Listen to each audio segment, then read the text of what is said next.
ముందు రోజుతో కలిపి 11,91,972 కోట్ల ఎంఓయూలు, 13,32,445 లక్షల మంది యువతకు ఉద్యోగ అవకాశాలు, ముఖ్యమంత్రి చంద్రబాబు సమక్షంలో 41 ఒప్పందాలు, మంత్రుల ఆధ్వర్యంలో మరో 324 సంస్థలతో అవగాహన, 3 గిగావాట్ల డేటా సెంటర్, రాష్ట్ర వ్యాప్తంగా గ్రీన్ ఎనర్జీ పార్కులు, అలా ఒప్పందాలు, ఇలా ఉత్తర్వులు. ఇది స్పీడ్ ఆఫ్ డూయింగ్ బిజినెస్.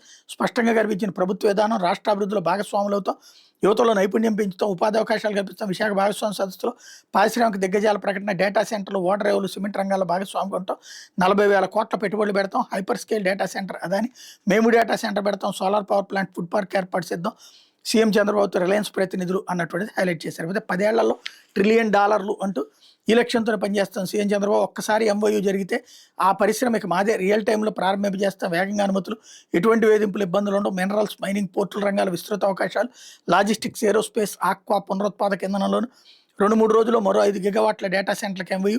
విశాఖలో కొండపై అతిపెద్ద కన్వెన్షన్ సెంటర్ భాగస్వామి సదస్సులో సీఎం ప్రారంభోపన్యాసం అన్నటువంటి హైలైట్ చేశారు. అయితే విచారణకు బయలుదేరి